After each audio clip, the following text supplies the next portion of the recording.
Boom, it's created. Part 23. A Clash of Egos. Lenny leaned against the counter in the coffee shop where he waited for Marco. He watched as Marco left his office across the street and quickly started out to catch up with him. "Hey Marco," he yelled out from across the street. Marco turned and noticed Lenny quickly approaching. He could tell by the look on Lenny's face that he wasn't happy to see him. Now what the hell does he want?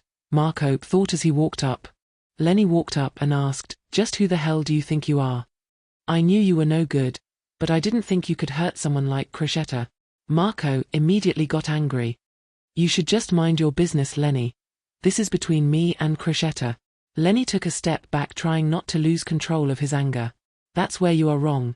Crochetta is my friend, and anything you do to hurt her, hurts me," Lenny stated with growing anger in his voice.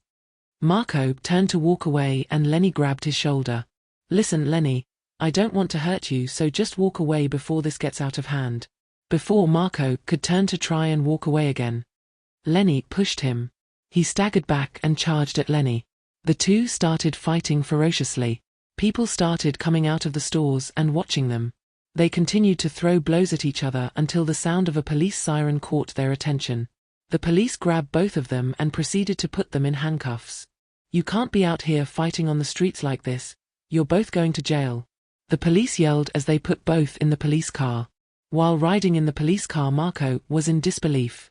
He knew what he did to Crochetta was wrong, and he understood why Lenny was so angry. But he never thought it would lead to a fight. "This guy must be in love with her, or why else would he want to fight over her?" he thought while staring at the office driving him to jail. Lenny was in a separate police car and still angry.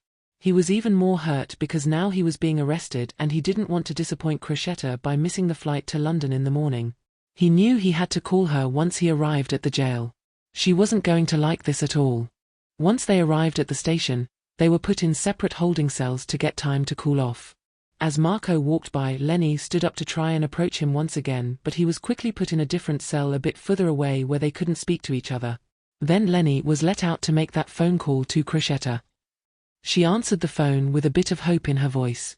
"Hey friend, are you on your way back?" she asked. "No. I'm locked up." She started to cry. "Lenny, no. This can't be happening. Like, comment, and subscribe for more. Boom, it's created.